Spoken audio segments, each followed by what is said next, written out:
أعوذ بالله من الشيطان الرجيم.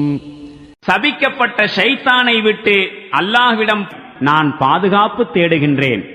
وما كان الناس إلا أمة واحدة فاختلفوا ولولا كلمة سبقت من ربك لقضي بينهم فيما فيه يختلفون. மேலும் தொடக்கத்தில் மக்கள் அனைவரும் ஒரே சமுதாயமாகவே இருந்தனர். பின்னர் பல்வேறு கொள்கைகளையும் வழிமுறைகளையும் தோற்றுவித்தனர்.